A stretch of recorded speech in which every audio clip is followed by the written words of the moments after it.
Hi, and welcome to a new section of Religion called Pop Culture with So. I might brainstorm a better name for that, but we shall see.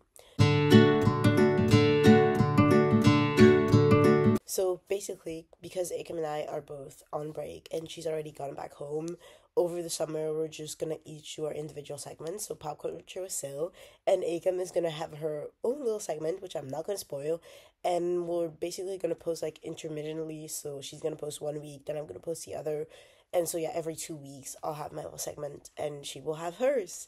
Um, so yeah, mine are gonna be a bit shorter. I don't know about Akam. I think we've agreed to kind of give ourselves a lot of liberty with like each other's segments.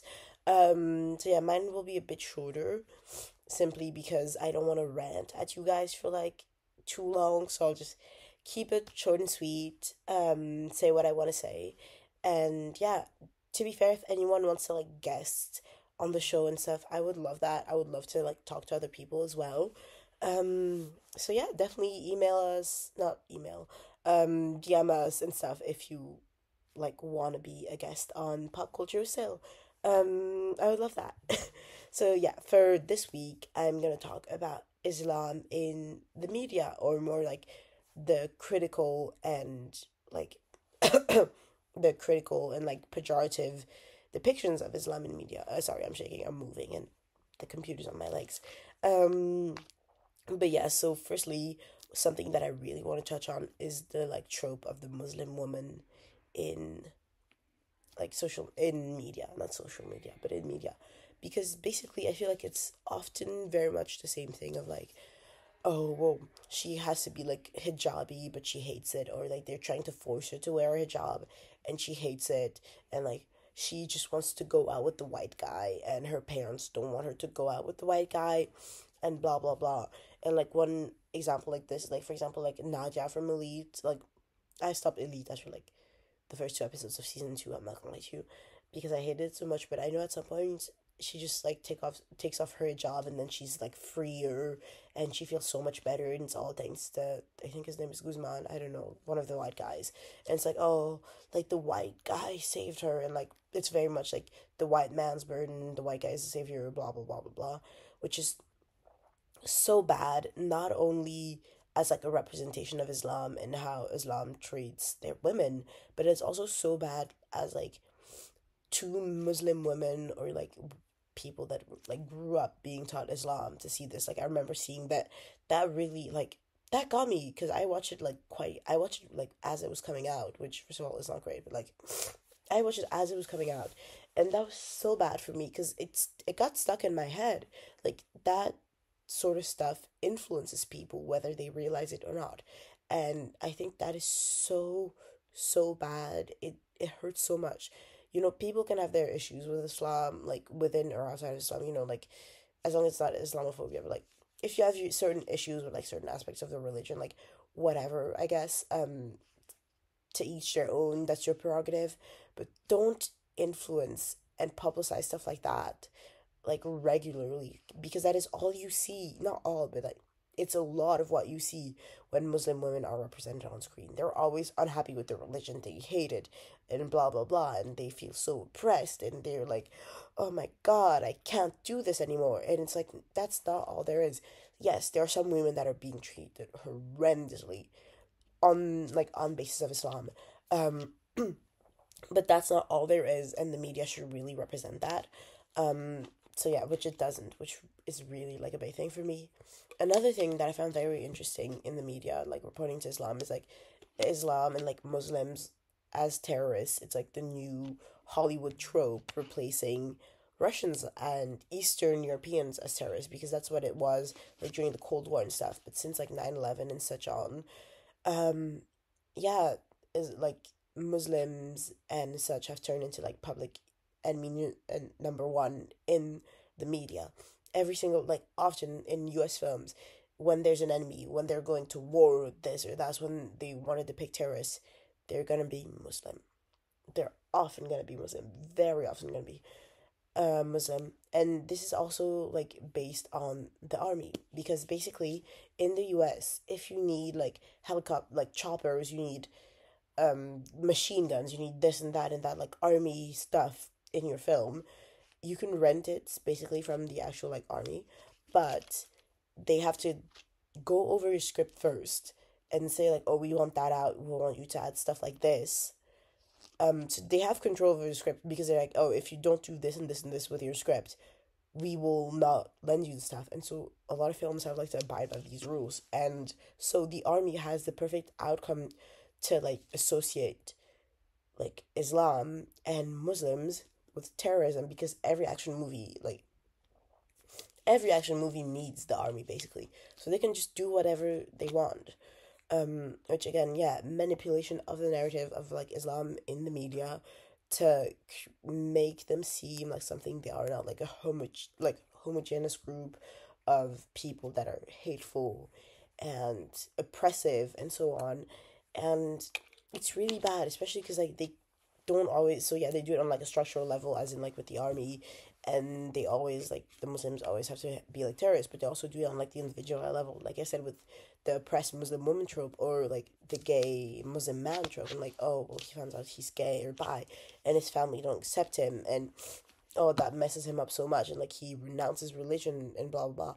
And it's like, it's as if like queerness and Islam can't be associated, which translates so much into today's world with like the pink washing and queer baiting that Israel is doing in Palestine, where they're like, oh, well, yeah, no, because they're Muslim, they're gonna hate all queers, so that's why we're doing what we're doing. When no, there's so many queer Muslim Palestinians that are so proud of their identity as obviously Palestinians, but also as Muslims, that do love who they are and are still queer. And like, anyway, dissolving into a rant. I'm sorry. But yeah, so that type of stuff does have an effect. Like, it does have real world effects on Muslims everywhere, like subconsciously, consciously, whether it is like within themselves or how other people treat them, which actually breaks my heart.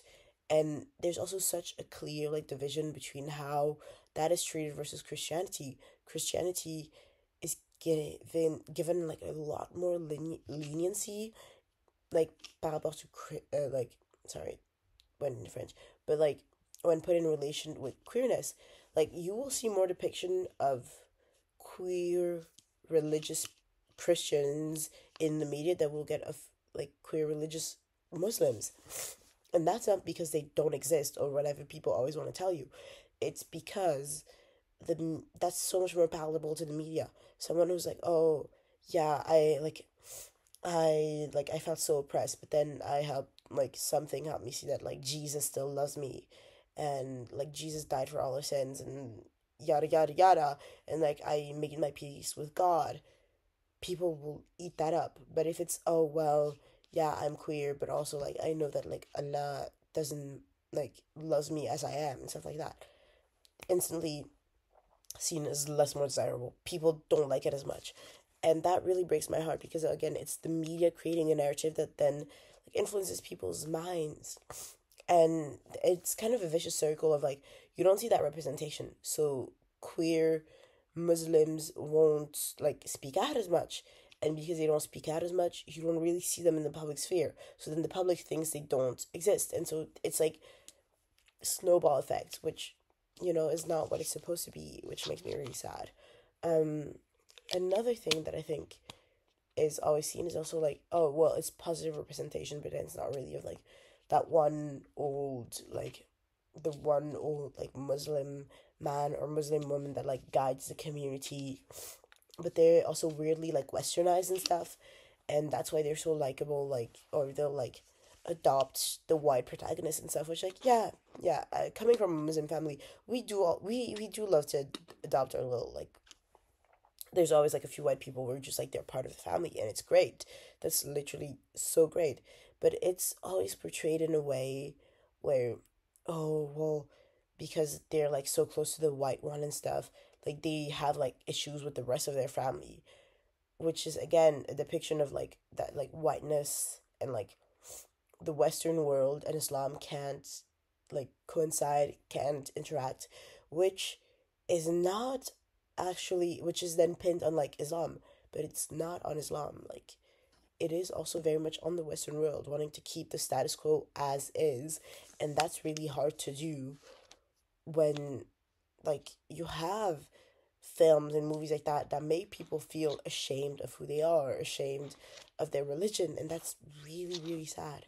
Um, so yeah, no, there's so I could go on and on for like hours about the stereotypes, like the rich Muslim, the like uses money to like be sinful, so they're not a real Muslim, but like they present as such, like all Muslim are hypocrites and stuff like that, and you see, it's all of these stereotypes that like create a powerful image of how the public sees Islam and sees Muslim and how much they actually know about it as well, which I don't know. I feel like the media is a great way to educate yourself, but it doesn't always allow you to because mainstream media will stick with the mainstream narrative, and the mainstream narrative is not always the good one.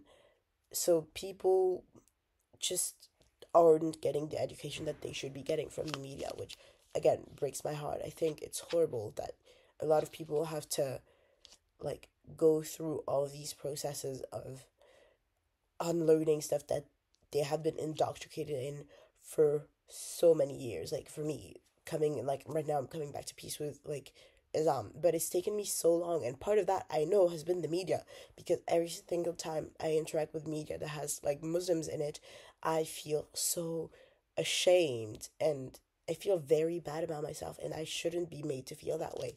Any Muslim shouldn't be made to feel that way. Um, so yeah, that was my little 10-minute rant.